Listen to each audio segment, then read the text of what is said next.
what do you want in your life? It's a very hard question to answer. You're going to have to put some effort into your life. Set up some aims for yourself, goals that you actually value. You need to be motivated to do that. If you're extroverted, you want friends. If you're agreeable, you want an intimate relationship. If you're disagreeable, you want to win competitions. If you're open, you want to engage in creative activity. If you're high neuroticism, you want security. So now you've got your thing to aim at. Think, well, I'm motivated because I got my thing to aim at. Yeah. It's like you're not as motivated as you could be because you don't yet have your thing to run away from. Because if you really want to be motivated, you want to be going somewhere and you want to be not going somewhere else. You got to aim at something. Otherwise, your life is meaningless. Well, what should you aim at? Well, pick something. Aim at it. As you move toward it, you'll get wiser. Then maybe your aim will change. That's okay. But at least it'll change in an informed way. Discipline yourself in one dimension. See what happens. In some sense, life is a game. The analogy is that in life, like in sports, you're setting forth an aim and then arranging your perceptions and your actions in pursuit of that. And that you also generally do it while cooperating and competing with other people. Right. So that's also the game-like element as well. Okay, so once you get your goal structure set up, you think, okay, if I could have this life, looks like that might be worth living, despite the fact that it's going to be anxiety-provoking and threatening, and there's going to be some suffering and loss involved and all of that. The goal is to have a vision for your life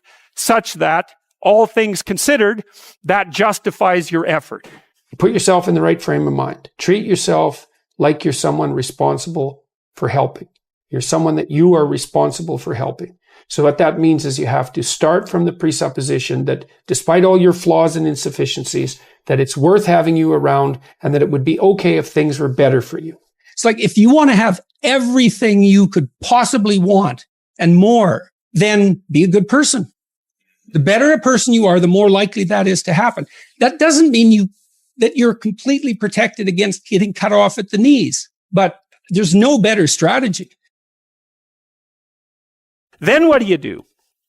Well, then you turn down to the micro routines. It's like, okay, well, this is what I'm aiming for. How does that instantiate itself day to day, week to week, month to month? And that's where something like a schedule can be unbelievably useful. Google Calendar. It's like, make a damn schedule and stick to it. Okay, so what's the rule with the schedule? It's not a bloody prison. That's the first thing that people do wrong. They say, well, I don't like to follow a schedule. It's like, well, what kind of schedule are you setting up? Well, I have to do this, then I have to do this, then I have to do this, and then I just go play video games because who wants to do all these things that I have to do? It's like, wrong. Set the damn schedule up so that you have the day you want. That's the trick. It's like, okay, I've got tomorrow.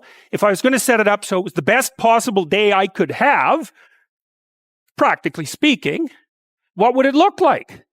Well, then you schedule that. And obviously, there's a bit of responsibility that's going to go along with that, because if you have any sense, one of the things that you're going to insist upon is that at the end of the day, you're not in worse shape than you were than at the beginning of the day, right? Because that's a stupid day. If you have a bunch of those in a row, you just dig yourself a hole and then you bury yourself in it. It's like, sorry, that's just not a good strategy. Now it's okay. Now you got your vision. You're trying to get through a territory you don't understand. And here's your option. No map. A map that's not so good but has some things about it, or a great map. Well, obviously the great map is the thing you want, yeah. But the map that's something is way better than the map that's nothing. Plus, as you explore because of your map, you can start to fill in the details. Let's say you aim at something and you develop some skills along the way, and then you get like a third of the way there and you think, oh, that's not for me. It's like, well, yeah, fair enough. But now you've still got the skills you developed. You know exactly why it's not for you now. And then you can bring that wisdom back, even though it's not perfect, you can bring it back to your next plan. So as you plan, you get better at planning, which is the crucial thing. So then we say to people, take your positive vision and make it into 8 stateable goals, right? So, and then rank them in a hierarchy, break the goals into incremental goals so that you have a reasonable probability of succeeding within some time frame. That's the other thing. You have to parameterize it with regards to time frame. That's right. And when you're in the zone, you're expanding your skills in a manner that's intrinsically rewarding because you're succeeding. And so you want to set, if you're good to yourself, you think, okay, I need to set a goal, but I need to set a goal that someone as stupid and useless as me could probably attain if they put some effort into it. Right. And then you've got it perfectly, because it's not so high that it's grandiose or impossible that you fail necessarily and then justify your bitterness. Well, I set a goal and I didn't attain it, so I'm not going to set any more goals. Right. It's like, no, you set a goal that was inappropriate and you're playing a trick on yourself because you wanted to fail so that you could justify not having to try, which isn't helpful. You're still going to be a victim. It's like, there's no way out of that, man. Yeah. So, because life is a challenge that in some sense can't be surmounted. So there's no way out of your problem. But there are certainly proper ways of dealing with it. And then the next thing is, okay, you need a rationale for them because you're going to have doubts and people are going to put up obstacles. Why would it be good for you? Okay. Why would it be good for your family if you attain that goal? Why would it be good for the broader community? Because if it's a good goal, it should be good for you. That's fine. But if it's a really good goal, it should be good for you in a way that's good for other people. Win, win, win. Yes, exactly. And if you're going to decide what your goals are, why not set up the ones that benefit the largest number of people maximum. Simultaneously? Yeah. Yes. And if you can do that, you should start with your own concerns because you have to take care of yourself. Basic needs first. Yes. Put your own oxygen mask on, then put your child's oxygen mask on. Yeah. Right. And then you can, as you build up the basis of competence locally, you might develop enough skills so that you can expand that outward. And it also gives your goal a certain amount of nobility. And so if someone challenges you and says, well, why are you doing that? That seems stupid. You could say, I'm doing that because it helps me take care of myself, but it benefits my family, and here's the reasons why, and this is the repercussions out into the broader community. People who are putting up objections and doubts aren't armed to deal with that kind of response. Yeah. And then when you have those doubts in your mind that plague you, you say, why am I doing this? Oh yeah, it's because, well, I have to take care of myself because otherwise I'm pathetic and useless and bitter and cruel. And then I'm going somewhere terrible. So that's a bad idea. And here's how it would help my family. And here's how it would help the community. And that's good enough set of reasons unless I can think of better ones. Right. If without better ones, that's good enough. When the unknown emerges, you tend to experience anxiety. And then there's the known. And I define the known very specifically and very carefully. The known is the place you are when what you're doing produces the results you want. And I say want because that brings motivation and emotion into the game. So you're motivated to pursue something. You pursue it, and what you want happens. Not only do you get what you want, but you get validation for the structure that governs your perceptions and your actions. Don't have one plan. Right? If you're going to stake yourself on something, you should throw a couple of alternative scaffolds up beside you so that you have somewhere to go. You want to be a doctor. Okay. Well, you could be a nurse. It's like it's not a doctor, but it beats cutting your throat. You're still doing 80% of what you wanted to do. So you want to think about this during your whole life, man. If you're going to take a high risk, you want to scaffold yourself in other areas so that if it fails, the bottom doesn't drop out and you die. And it's also very much worth thinking about with regards to setting up your life in general. It's like, if you concentrate solely on your career, you can get a long way in your career. And I would say that that's a strategy that a minority of men preferentially do. That's all they do. They work like 70, 80 hours a week. They go flat out on their career. They're staking everything on the small probability of exceptional status in a narrow domain.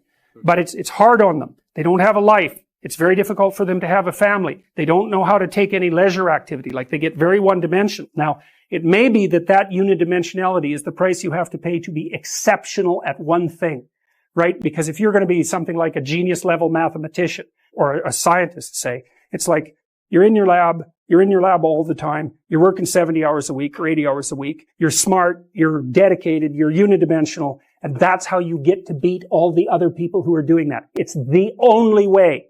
But the problem is you don't get a life. Now, if you love being a scientist and you have that kind of focus of mind, well, first of all, you're a rare person. And second, you're going to pay for it. But fine, more power to you. But it's a risky business to do that. You sacrifice a lot for it. And I would say most often, if you're speaking about having a healthy life, that isn't what you do. You spread yourself out more. So, you have a family, you have some things that you do outside of work that are meaningful to you and useful. You have a network of friends.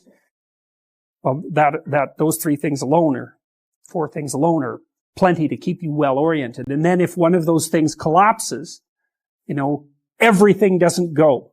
Now, the price you pay for that is the more you strive to optimize that balance, the less likely you are to be fantastically successful at any single one of them. But you might have a very, if you consider your life as a whole, that might be a winning strategy. One of the things Carl Jung said, I really liked this. He thought that men went after perfection and women went after wholeness. So perfection would be stake it all on one thing and look for radical success. Not that all men do that, because they don't, but we're talking about extremes, at least with regards to the men that do that. The wholeness idea is more like, well, I want one thing in my life to be 150%, or I want 5 things in my life to be 80%. Well, there's a lot more richness in a life where you have 5 things operating at 80%, but you're not operating at any of them at 150%. And I really believe this because I've watched men and women go through their careers now for a long period of time. But one of the things that I've noticed is that mostly women in their 30s bail out of unidimensional careers. They won't do them. They won't put in the 80 hours a week that they would have to put in order to dominate that particular area. And it isn't, the reason that they won't do it is because they decide it's not worth it. And no wonder, because why would that be worth it? You have to ask yourself that. It's like, well, you want to be an outstanding scientist. It's like, okay, really, that's what you want. Because that means that's what you do. Because you're competing with other people. They're smart, they're hardworking. And if you want to be at the top, you have to be smarter and work harder than any of them. And working hard means working long hours. It also means working diligently, but in the final analysis, it's also an additive issue. If I'm smart and hardworking and I can crank out for 70 hours a week and you do it for 30, it's like in 2 years, I'm so far ahead of you, you will never ever catch up. And I think maybe part of the reason too that women are oriented that way more than men, I think there's 2 reasons. One is socioeconomic status does not make women more attractive on the mating market, but it does make men more attractive.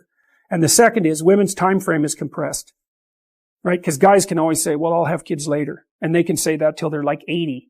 Whereas women, it's like, no way, man. You gotta get it together by the time you're, let's say 40, but really probably by 35, but definitely by 40. Because otherwise it ain't happening.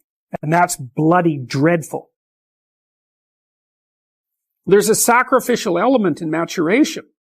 Right? You have to sacrifice the pluripotentiality of childhood for the actuality of a frame.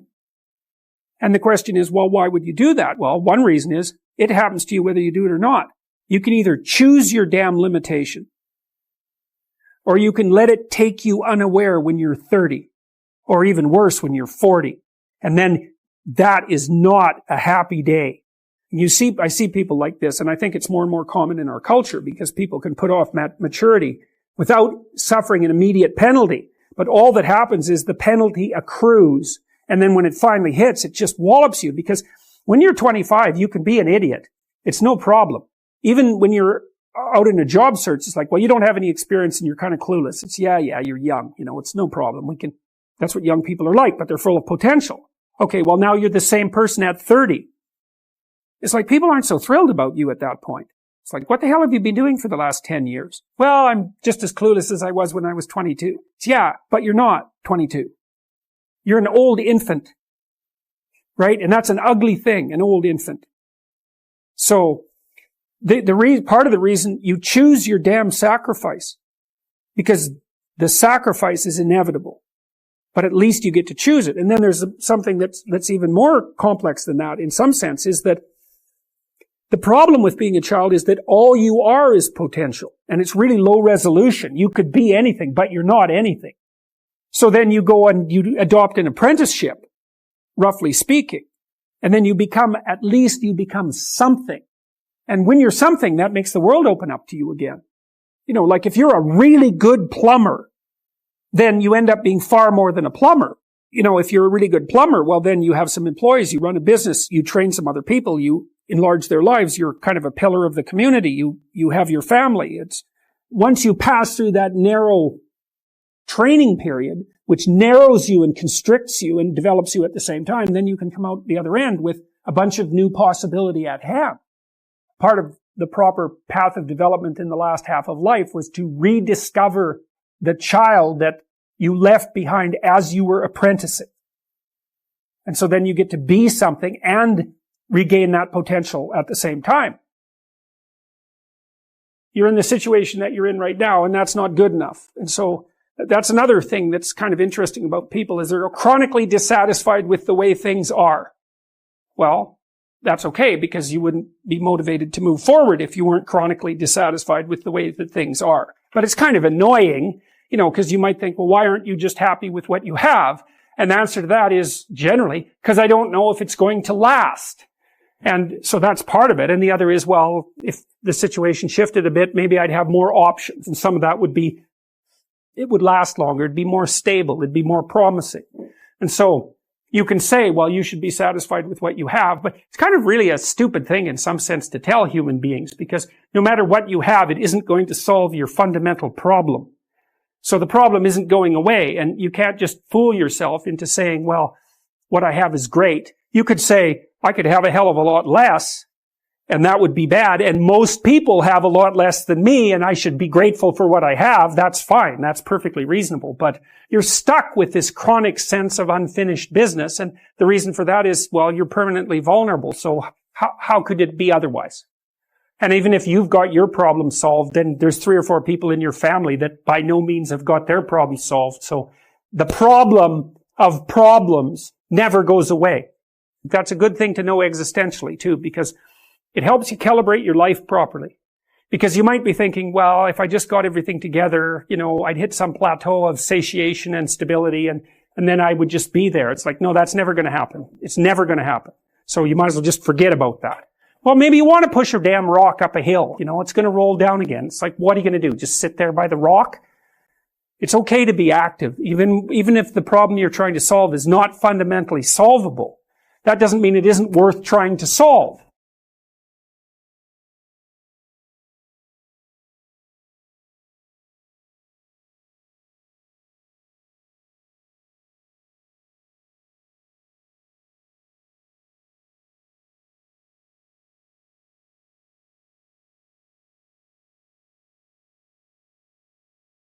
Development is to recognize the satanic tendencies that characterize you, and to fully wrestle with them and to integrate them. That's the thing. It's not so much to cast them away.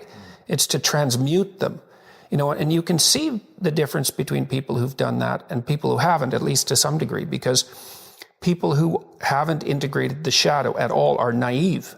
And you can tell that when you look at them, and you can tell that when you talk to them. And because they're naive, they're often resentful as well, because they get taken advantage of.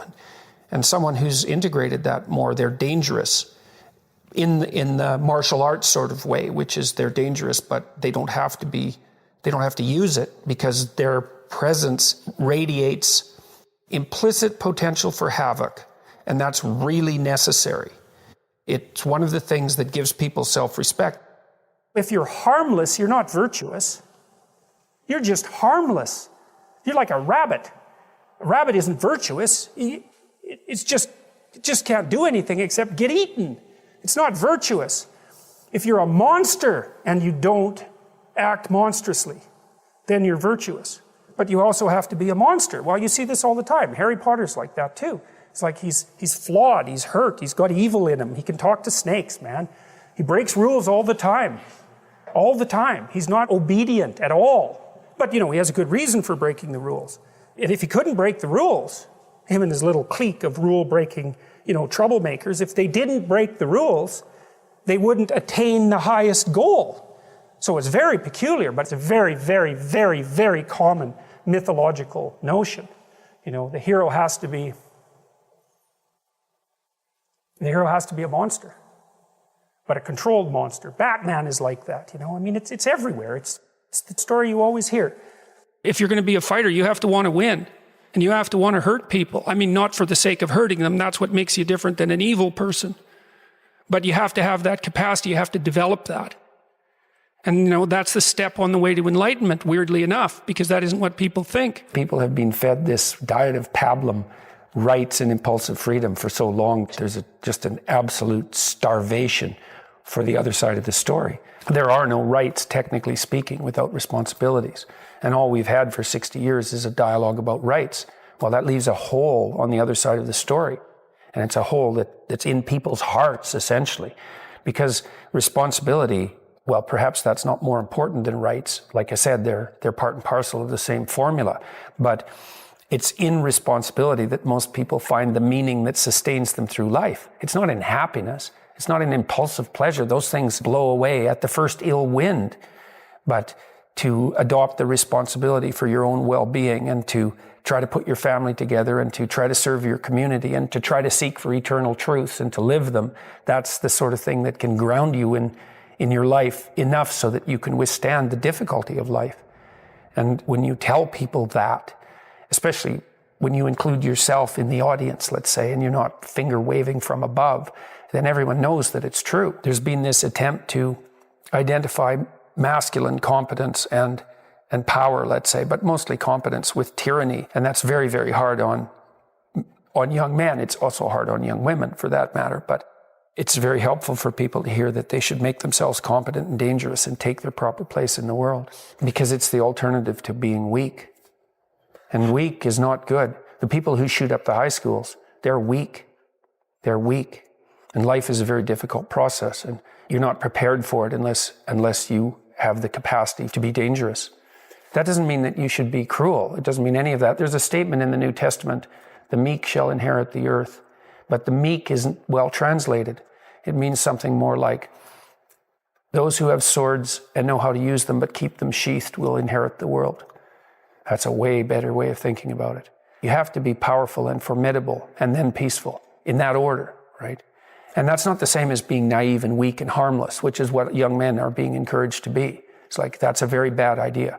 It's a very bad idea, because naive, weak, and harmless means that you can't withstand the tragedies of life. You can't bear any responsibility. You'll end up bitter. And when you get bitter, then you get dangerous. You don't treat adult men as if they're infants. But the young men really need to hear this more, I think, is that you should be a monster. You know, because everyone says, well, you should be harmless, virtuous. You shouldn't do anyone any harm. You should sheath your competitive instinct. You shouldn't try to win. You know, you don't want to be too aggressive. You don't want to be too assertive. You want to take a back seat and all of that. It's like, no. Wrong. You should be a monster, an absolute monster, and then you should learn how to control it. Someone who is incapable of cruelty is a higher moral being than someone who is capable of cruelty. And I would say, and this follows Jung as well, that that's incorrect, and it's dangerously incorrect, because if you are not capable of cruelty, you are absolutely a victim to anyone who is. And so part of the reason that people go watch anti-heroes and villains is because there's a part of them crying out for the incorporation of the monster within them, which is what gives them strength of character and self-respect, because it's impossible to respect yourself until you grow teeth. And if you grow teeth, then you realize that you're somewhat dangerous, or maybe somewhat seriously dangerous, and then you might be more willing to demand that you treat yourself with respect and other people do the same thing. And so that doesn't mean that being cruel is better than not being cruel. What it means is that being able to be cruel and then not being cruel is better than not being able to be cruel. Because in the first case, you're nothing but weak and naive. And in the second case, you're dangerous, but you have it under control. And, you know, a lot of martial arts concentrate on exactly that as part of their philosophy of training. It's like, we're not training you to fight. We're training you to be peaceful and awake and avoid fights. But if you happen to have to get in one, and I guess the philosophy also is that if you're competent at fighting, that actually decreases the probability that you're going to have to fight, because when someone pushes you, you'll be able to respond with confidence, and with any luck, and this is certainly the case with bullies, with any luck, a reasonable show of confidence, which is very much equivalent to a show of dominance, is going to be enough to make the bully back off. And so the strength that you develop in your monstrousness is actually the best guarantee of peace. And that's partly why Jung believed that it was necessary for people to integrate their shadow. And he said that was a terrible thing for people to attempt, because the human shadow which is all those things about yourself that you don't want to realize, reaches all the way to hell. And what he meant by that was it's through an analysis of your own shadow that you can come to understand why other people are capable, and you as well, of the sorts of terrible atrocities that characterized, let's say, the 20th century. And without that understanding, there's no possibility of bringing it under control. When you study Nazi Germany, for example, or you study the Soviet Union, particularly under Stalin, and you're asking yourself, well, what are these perpetrators like? Forget about the victims, let's talk about the perpetrators. The answer is, they're just like you. And if you don't know that, that just means that you don't know anything about people, including yourself. And then it also means that you have to discover why they're just like you. And believe me, that's no picnic. So that's enough to traumatize people, and that's partly why they don't do it. And it's also partly why the path to enlightenment and wisdom is seldom trod upon, because if it was all a matter of following your bliss and doing what made you happy, then everyone in the world would be a paragon of wisdom. But it's not that at all. It's a matter of facing the thing you least want to face. This is an interesting thing about the integration of the shadow, because recognizing yourself as the locus of evil, let's say, actually, in some sense, gives you far more respect for yourself, strangely enough, because the same respect that you might have for a wild animal or even a monster. So then maybe you learn to treat yourself differently. Like, I think this is particularly true with regards to the discipline of children. You know, if you know that you're a monster, and that will manifest itself in your life, consciously or unconsciously, and if it's unconsciously, it's not good, then you become better at disciplining children. And the reason for that is that you don't want to expose them to your dark side. And so if they behave and don't provoke you, which means they'll also behave for other people, then the monstrous part can stay in abeyance, and then that's great. But if you don't understand yourself as capable of wreaking havoc, and that can be the kind of havoc that unfolds over decades, right? Because if you're going to abuse a child, it's the primitive form of abuse is the physical abuse. The sophisticated form of abuse is the continual undermining of the child's courage across perhaps their entire life. And there's a terribly monstrous element to that. And if you're not respected properly by the child, say, you will absolutely take revenge on them. And, you know, in some sense, that's the whole Freudian psychoanalytic story. It's not all of it, but you either have that or it has you. Those are the options. Yeah. And you don't become safe by being castrated. If you stand up and do something correctly, people who care about that sort of thing will notice. They will notice, and they will open doors for you. That's how the world works. Don't underestimate the utility of proper action.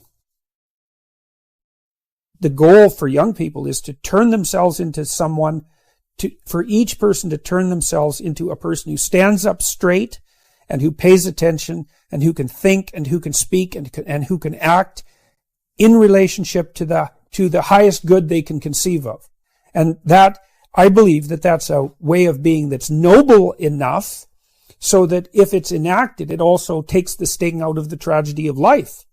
There's something noble about bearing up under a heavy load. And human beings have a heavy load. There's no doubt about it. Now the question is, can you build yourself up into something that's strong enough to lift that without complaint and without corruption? Well, that's a noble goal. That's what young people should be doing. They should have a conception of who they could be.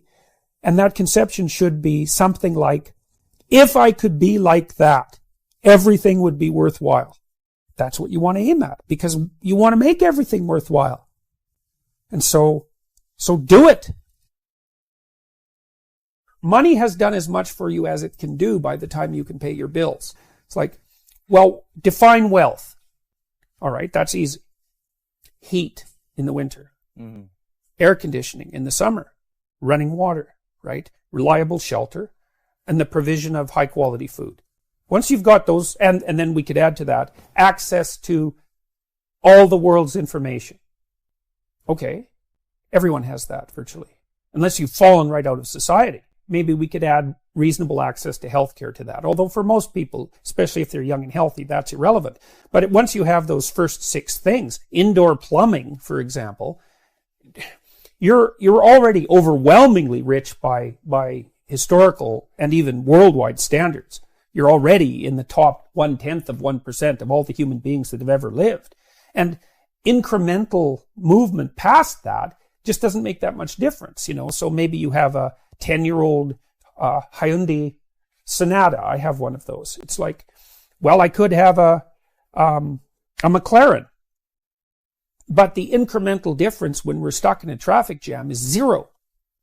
So the radical leftists overestimate the utility of wealth in relationship to its capacity to solve the fundamental problems that beset human beings. So rich people get cancer.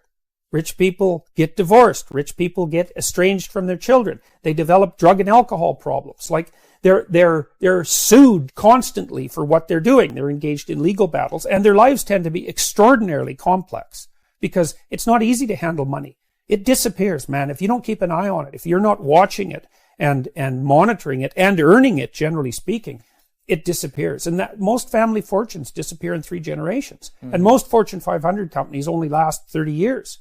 And there is a 1%, but it churns, The 1% 10 years ago, they're not the same people that are the 1% now. People don't understand very well because they don't look into it at all, is that most of the people who are in the 1% are old. So what do you want to be? You want to be young and poor, old and rich. Yeah. Like what happens is if you're lucky as you move through life, you trade your youth for security, roughly speaking. But, you're 75 and you have $5 million. Well, yeah, okay. You're 75. And of course, the amount of wealth people have accumulates as they get older. Well, if the person is fortunate and sensible because they save up their money and they've had much more time to work. And so most of these things are multivariate problems, right? Why is there a 1%? Well, because the patriarchy is oppressive. It's like, yeah, okay, that accounts for 5% of the variance or 10% of the variance if you want to really push your argument. But then all sorts of other things kick in. Health is a good one, and intellectual power and conscientiousness and good luck and social network and timing is a huge part of it. And a lot of that's just random. Yeah. There's endless numbers of contributors to wealth disparity, not the oppression of the patriarchy. Jesus, people who think that should be embarrassed at their stupidity. And the reason I'm saying that is because you don't really start talking that way till you've been educated a little bit. But to turn everything into a univariate problem, like a one variable problem, it's the hallmark of a tremendously ignorant and weak mind. Because things are complicated. And so are the solutions. Man, things are complicated enough, but the solutions are even worse. Money has its utility, primarily as a tool for doing things, really. You can think about it as a means for obtaining luxury items, but that gets dull pretty quickly for most people that have any sense. It's like, I've been to the houses of very wealthy people, and some of them are quite remarkable, but because they're creative people. But most of the time, I remember going to a gated community, for example, in California, and it was a huge house. It was probably 10,000 square feet. Mm-hmm. But it was no different than a 2,000 square foot house. It was just bigger. Like the stoves were bigger, the fridge was bigger, the wine cellar was bigger, the rooms were bigger. Who cares? It's more to take care of. It's not helpful for anything unless you're using it for a creative purpose. And, they also lived in a gated community, and you can hardly imagine anything duller than that. There's nothing there. There's no bars. There's no nightlife. There's no nightclubs. There's no corner stores. There's no churches. There's nowhere for people to hang out. There's not even any sidewalks. So who cares? Males who occupy positions of power are much more attractive to women. So there's a famous Canadian psychologist, team of Canadian psychologists, Margot Wilson and Martin Daly, who worked out at Hamilton, at McMaster, Canada's most outstanding evolutionary psychologists, did a study at one point showing that, first of all, they established the relationship between inequality and male aggression. The correlation's like 0.8. It's off the charts, man. It's like, it's one of maybe it might be the most powerful relationship between two hypothetically independent variables that psychologists or social scientists have ever discovered. It's off the charts. So inequality fosters male-on-male violence, and it's because of competition for scarce resources, and it's driven by sexual selection pressures, roughly speaking. Yes. One of the things that Daly and Wilson did, and I believe this was in Chicago as well, they did an ethnological, anthropological study of the consequence of interracial murder in the gang setting in Chicago. So basically what would happen is two gangs were vying for territorial dominance, let's say, and there was some kind of violent exchange. So let's call it a fight. Well, the thing is, if you're in one gang and I'm in another, and we engage in a violent altercation, one of us perhaps might die, but who's going to die is a toss-up, right? So that means that I can plead self-defense if I'm involved in that altercation. Well, and so generally what happened was that the plea was self-defense. The charge was plea bargained down to involuntary manslaughter or to manslaughter. The person was thrown in jail or sentenced for perhaps 3 years and served something like 18 months. And then when they re-entered the fray, when they were back out on the streets, their credibility had increased substantially, and so had their probability of success. So the left's concern with inequality is a justifiable concern.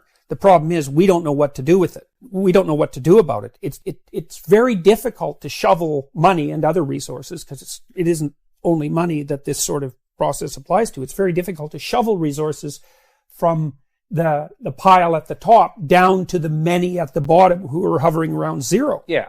So it's something that has to be taken into account because, well, first, it's not good for everybody to be stacking up at zero, and second, it destabilizes the society itself. So, but that doesn't mean we know what to do about it. That's the critical thing. It also doesn't mean that the reason that the people at the top have most of the resources, regardless of what those resources are, it doesn't mean that the reason they have them is because they're exploiting the people at the bottom. Now, there is an element of exploitation in any complex productive system, always, because they don't operate completely fairly, right? So yeah, suffering is built into the fabric of human existence. And so you are vulnerable and you will die. And you can, that's harsh. That's tragic, I would say. And tragedy is built into being. And so to the degree that you partake in that tragedy, you could consider yourself, although I think it's the wrong way of conceptualizing it, you could consider yourself as a victim among the universality of victimhood. I think that's not a helpful way of looking at it because it leads to despair. But to think of yourself as a particular victim, or to think of yourself as a victim among the privileged, I think that gets dangerous extraordinarily rapidly. I've dealt with lots of people who have anxiety disorders, And one thing about people who have anxiety disorders is they are not mysterious to me. It's no problem for me to understand why people have anxiety disorders, or why they're depressed, or why they have substance use problems. The mystery to me is always why people don't have all of those things at once, because everybody has a reason to be anxious. In fact, we have the ultimate reason to be anxious because we know that we're vulnerable and we know that we're going to die. And how you cannot be anxious under those circumstances is a great mystery. It's a massive mystery. And the same thing applies with regards to depression. And then the same thing applies to some degree with regards to drug and alcohol abuse. As I said last week, there's plenty of reasons to drown your consciousness in alcohol. That's for sure. We could refer to the aforementioned anxiety and depression, not least. And the sorts of drugs that people are prone to take are chemicals that take the affective edge off the tragedy of life. So back to the issue of fear. Abraham is self-conscious, that's what this commentary says, but the thing is he moves forward despite that. He's self-conscious and he knows the danger, but he moves forward despite that. And that's actually the appropriate response in the face of actual non-naive understanding of what constitutes life. Like if you're naive and you move forward, it's like, well, what the hell do you know? There's no courage in naivety because you don't know what there is to stop you. You don't know what dangers you might apprehend, but to be aware of what it is that your problem is. So to be alert existentially, let's say, or to be fully self-conscious means that you're perfectly aware of your limitations and how you might be hurt. and then to make the decision to move forward into the unknown and the land of the stranger. Anyways, I would say that's one of the secrets to a good life. And I can say that really without fear of contradiction, I would say, because the clinical literature on this is very, very, very clear. What you do with people who are afraid and to some degree depressed, but certainly anxious, is you lay out what they're anxious about, first of all, in detail. What is it that you're afraid of? What might happen? And then you decompose it into small problems, hypothetically manageable problems. And then you have the person expose themselves to the thing that they're afraid of. And what happens isn't that they get less afraid. That isn't what the clinical literature indicates exactly. What happens instead is they get braver.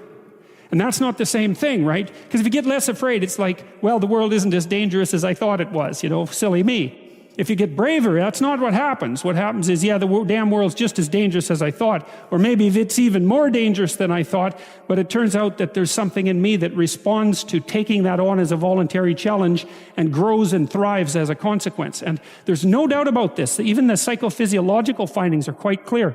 If you impose a stressor on two groups of people, and on one group the stressor is imposed involuntarily, and on the other group the stressor is picked up voluntarily, the people who pick up the stressor voluntarily use a whole different psychophysiological system to deal with it. They use the system that's associated with approach and challenge, and not the system that's associated with defensive aggression and withdrawal. And the system that is associated with challenge is much more associated with positive emotion and much less associated with negative emotion. It's also much less hard on you, because the defensive posturing system, the prey animal system, man, when that thing kicks in, it's all systems are go for you, The pedal's pushed down to the metal and the brakes are on.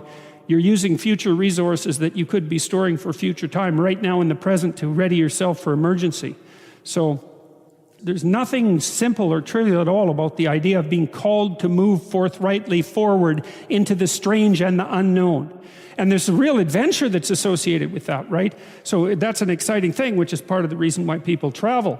And then also to see yourself as the sort of creature that can do that, is willing to do that on a habitual basis, is also the right kind of tonic for, I hate this word, for your self-esteem.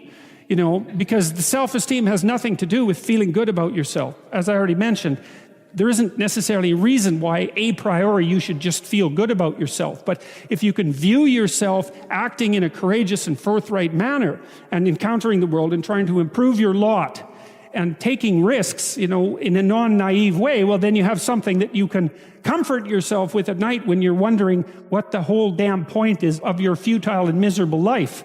And that's necessary, because it's often the case that you wake up at 4 a.m, or at least sometimes the case that you wake up at 4 a.m. when things haven't been going that well, and wonder just what the hell the point is of your futile and miserable life. You have to have something real to set against that. It can't be just rationalizations about how, you're a valuable person among others, even though that's true. That's not good enough. You need something that's more realistic to set against that. And observing courage in yourself is definitely one of the things that can help you sleep soundly at night when things are destabilized a little bit around you. If you're looking at a complex phenomenon like male aggression, let's say, what causes male aggression? Well, the first thing you do is generate 20 possible reasons. You don't limit yourself to the one you like. Maybe I'm not that happy about TV, and so I think, well, TV violence probably makes men more violent. It doesn't, by the way. There's very little evidence that it does. There's quite a lot of evidence that it doesn't. Video games, because I think they're a waste of time, so they probably increase male aggression. It's like, well, no, they don't, as it turns out. Alcohol, that definitely increases aggression, male aggression, and female aggression for that matter. So alcohol is a major contributor. Is it sociological? Is it cultural? Do you learn it? Is it biological? You generate all sorts of potential reasons. And you might also say, well, many of those reasons apply, not just one. And then you test them. And then the next thing you do, maybe you say, well, I want to decrease male aggression. Well, you don't assume that you know how to do that, and that if you do what you think you know, that it will work. That's all ideological thinking. The real world is way too complicated to be pushed around by that kind of thinking. And poverty. Well, what causes poverty? Well, what do you mean by poverty? Well, you could think for 2 weeks about what poverty is, and you still wouldn't come to the end of it. Do you mean lower education? Do you mean lower intelligence? Do you mean lower conscientiousness? Do you mean drug and alcohol abuse? Do you mean lack of money? Do you mean absolute poverty? Do you mean relative poverty? Do you calculate that neighborhood by neighborhood or state by state? Do you mean poverty of hope? Do you mean lack of plan for the future? Et cetera, et cetera. And all of those questions, so you decompose, so you think, well, poverty is caused by lack of money. It's like, really, that's your theory, is it? Well, it's not good enough, that theory. It's not even close. Most things that are truly problematic are so complex that no ideological solution can possibly suffice. It's just not a good way to go about the problem. And then there's the other problem too, which is that, well, one of the terrible temptations of an ideology is that once you parse out the world and have your reasons why problems exist. So let's say poverty exists because of capitalism, which is a completely idiotic theory. I mean, poverty exists because people are born with nothing and it's hard to acquire goods. So the default state is poverty. So it's not caused by any sociological system. So it's foolish to begin with. But let's assume that you think that poverty, or at least relative poverty, is caused by capitalism. Well, then you have a convenient enemy. It's everyone who's a successful capitalist is now responsible for poverty, and then they're bad and you're good. And that's unearned moral virtue. And that's unbelievably attractive to acquire unearned moral virtue. Maybe you're someone who's inherited your wealth, and then you think everyone who's poor is just lazy. And if they'd get up off their ass and get a job, that would solve the problem. It's like, well, that's convenient for you, but it's a very shallow analysis of the problem. And so it's not helpful to think that way unless what you want to do is not think. I've written about this, pursue what's meaningful and not what's expedient. And I would also say that it's useful to say what is true rather than to craft your words so that you get what you want. And part of the reason for that, there's many reasons, but part of the reason for that is that it's unbelievably adventurous. You have no idea what will happen if you just say what you think. And my experience has been that the consequences are absolutely overwhelming. Always, constantly. And, when I go into a talk like this, I don't have an outcome in mind. I don't want to make a fool of myself. I don't want to say something stupid. I want to engage in an interesting conversation, but I don't have an agenda other than that. But it's just to say what I feel in the moment as clearly as I possibly can. It's so adventurous to do that. And it's far better than pursuing a more narrow goal that might be wrong. I've never seen anything as rewarding as the consequences of forthright speech, the opportunity to be of genuine service to other people. There's way more reward in that than in any of the things that people chase in a more finite and limited way. I would say, though, that with regards to the conflict between, let's say, miserable wisdom and happy ignorance, is that there's different forms of rewards to be found in different places. You can think about this even in terms of personality. One major personality dimension is extroversion. And the reason for that is that we have a pleasure circuit, and how active that is varies between people. That's what causes variation in extroversion. And we generally equate happiness with the activation of the circuitry that's associated with extroversion. And drugs like cocaine and amphetamines activate that circuit. But there's another personality dimension, which is openness. And openness is the creativity dimension. And there's pleasure to be derived from that as well. And so that's philosophical exploration and literary experience. And I suppose when you go to a movie, you experience a blend of those two things, especially if it's a rather complex movie. So there's different forms of engagement or pleasure to be found, and some of them are more akin to happiness, and some of them are more akin to meaning. And sometimes they come into conflict, but I think all things considered, they work best when they're working together. And I do strive diligently to, and I think that this has really been brought home to me. Look, I couldn't sit down. I literally couldn't sit down for almost a year. So I lost the ability to sit down. I had fantasies for hours of being able to sit by a fireplace and just not move, because I had this condition called akathisia, which is, I learned how valuable it is to be able to sit down. And now when I sit down and nothing is happening, I'm taking stock of that and noticing what an unbelievable gift that is. And it is really useful to maintain your ability to see what you have that you've taken for granted, because you can lose everything. You can lose things you don't even know you have. I had no idea that you could ever lose the ability just to sit down, but you can. I wouldn't recommend it. So I'm more appreciative, I would say, of simpler things than I was. I'm more appreciative of other people than I was. I'm probably more grateful, all things considered, than I was. And hopefully that will continue developing. I have no contempt for happiness. I tell people, don't pursue happiness, pursue meaning. And I think that's true. But if happiness comes along, it should be welcomed. And if you're ever somewhere where that's happening, you should notice it and be grateful for it and enjoy it. And wonderful things can happen if you straighten out everything that's hidden in a family and get it out in the open. And then you have the opportunity then for some real peace and some real joy. And certainly that's at the moment where it's in those interpersonal interactions that I derive a lot of my happiness. And that's been life-saving. And then, of course, this active, engaged intellectual conversation, this sort of conversation that we're doing our best to have, that's also, and the fact that I can share that with so many people and the responses are so positive. It's wonderful. It's amazing. I can't believe it. This instinct we have to find someone to admire, that's the deepest of religious instincts, and it's unbelievably deep in human beings. You notice you admire someone. That is the instinct to mimic, because to admire is then to want to be that. And that's the action of the moral instinct. It finds a target in the world and it says, well, I could be like that. But at first it says, this person is attractive or this person is compelling. It grabs you. It grabs you. And that's the instinct for further development. It's a very positive thing.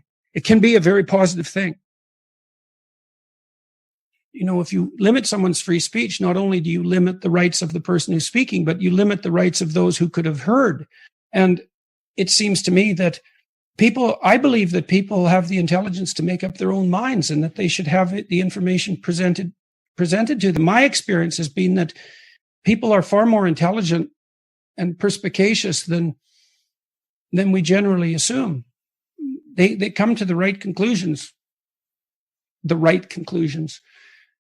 Who's to say? But, I don't think there's anything more important than freedom of speech. This is the Peter Pan story, roughly speaking. Peter Pan is this magical boy. Pan is the god of everything, roughly speaking, right? And so it's not an accident that he has the name Pan. And he's the boy that won't grow up. And he's magical. Well, that's because children are magical. They can be anything. They're nothing but potential. And Peter Pan doesn't want to give that up. Why? Well, he's got some adults around him, but the main adult is Captain Hook. Well, who the hell wants to grow up to be Captain Hook? First of all, you've got a hook. Second, you're a tyrant. And third, you're chased by the dragon of chaos with a clock in its stomach, right? The crocodile. It's already got a piece of you. Well, that's what happens when you get older. Time has already got a piece of you. And eventually, it's got a taste for you. And eventually, it's going to eat you. And so Hook is so traumatized by that he can't help but be a tyrant. And then Peter Pan looks at traumatized Hook and says, well, no, I'm not sacrificing my childhood for that. So that's fine, except he ends up king of the Lost Boys. In Neverland, well, Neverland doesn't exist, and who the hell wants to be king of the Lost Boys? And he also sacrifices the possibility that he'll have a real relationship with a woman, because that's Wendy, right? And she's kind of conservative, middle-class, London-dwelling girl. She wants to grow up and have kids and have a life. She accepts her mortality. She accepts her maturity. Peter Pan has to content himself with Tinkerbell. She doesn't even exist. She's She's like the fairy of porn. She doesn't exist. She's the substitute for the real thing. But the dichotomy that you're talking about is very tricky because there's a sacrificial element in maturation, right? You have to sacrifice the pluripotentiality of childhood for the actuality of a frame. And the question is, well, why would you do that? Well, one reason is it happens to you whether you do it or not. You can either choose your damn limitation, or you can let it take you unaware when you're 30, or even worse, when you're 40. And then that is not a happy day. And I see people like this, and I think it's more and more common in our culture because people can put off maturity without suffering an immediate penalty. But all that happens is the penalty accrues, and then when it finally hits, it just wallops you, because when you're 25, you can be an idiot. It's no problem. Even when you're out in a job search, it's like, well, you don't have any experience and you're kind of clueless. It's, yeah, you're young. It's no problem. That's what young people are like, but they're full of potential. Okay, well, now you're the same person at 30. It's like people aren't so thrilled about you at that point. It's like, what the hell have you been doing for the last 10 years? Well, I'm just as clueless as I was when I was 22. It's, yeah, but you're not 22. You're an old infant, right? And that's an ugly thing, an old infant. So, part of the reason you choose your damn sacrifice, because the sacrifice is inevitable, but at least you get to choose it. And then there's something that's even more complex than that in some sense, is that the problem with being a child is that all you are is potential, and it's really low resolution. You could be anything, but you're not anything. So then you go and you adopt an apprenticeship, roughly speaking, and then you become something. And when you're something, that makes the world open up to you again. Like if you're a really good plumber, then you end up being far more than a plumber, right? You end up being a good employer. If you're a really good plumber, well, then you have some employees, you run a business, you train some other people, you enlarge their lives, you're kind of a pillar of the community, you have your family.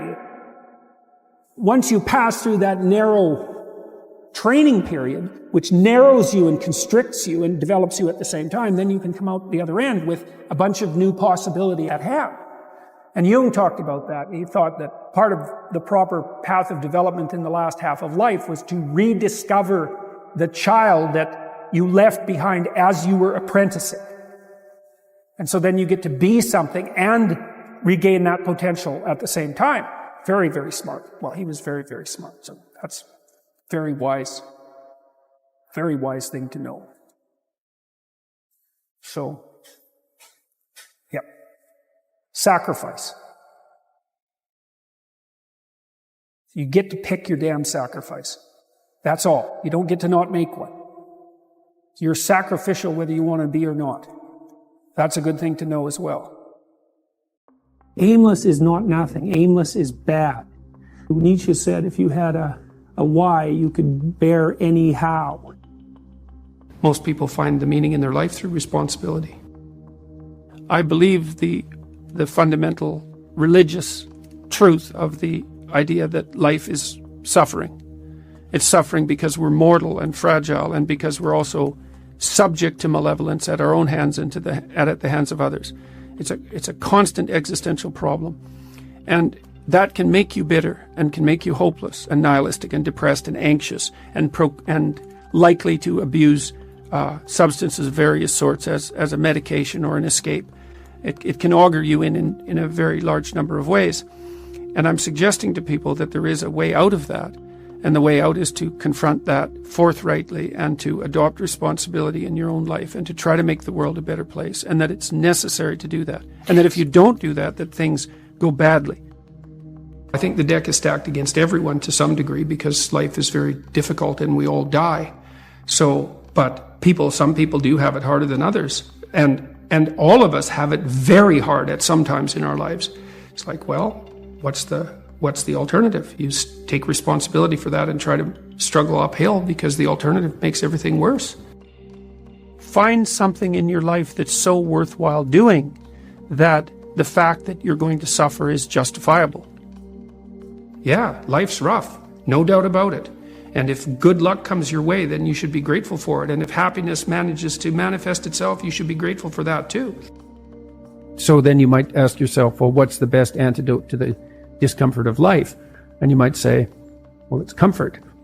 And I suppose that's what you act out when you swaddle a baby. But a better antidote is something like to suffering than the mere absence of suffering. So not than the mere absence of suffering. So not to say that the mere absence of suffering, that's not nothing. I've been a psychotherapist for 20 years. I've seen things you can't imagine, horror shows that you can't fathom, and people who have been hurt in so many ways, so many dimensions.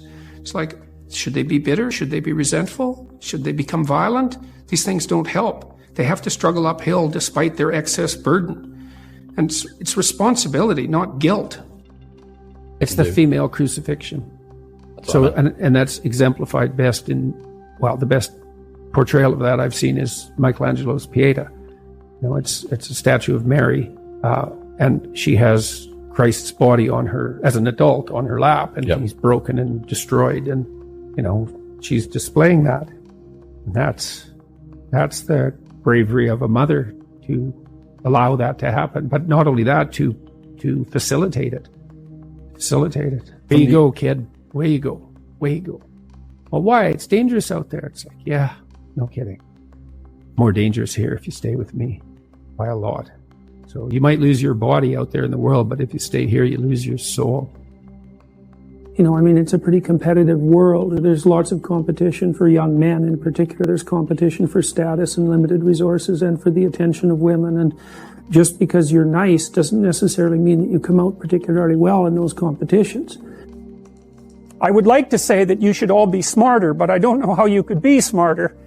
We don't know anything about how to improve intelligence, and I suppose we don't really know anything about how to improve industriousness either, but I can tell you that people who are industrious come up with a strategy for solving the problem that's ahead of them, and then they do whatever they can to stick to the strategy. And so, for example, if you sat down today or tomorrow for a couple of hours, 3 hours, and you filled in a Google Calendar, whatever you happen to use, with a strategy for studying and a list of when all your assignments are due and all of that, and when you're going to sit down and study, then you won't be in a position where you have to cram for 10 hours a day hopelessly right before, you know, an important exam.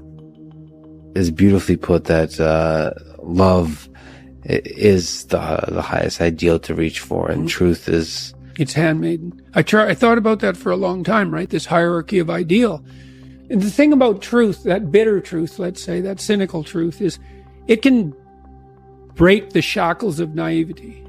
And actually, a burnt cynicism is a moral improvement over a blind naivety.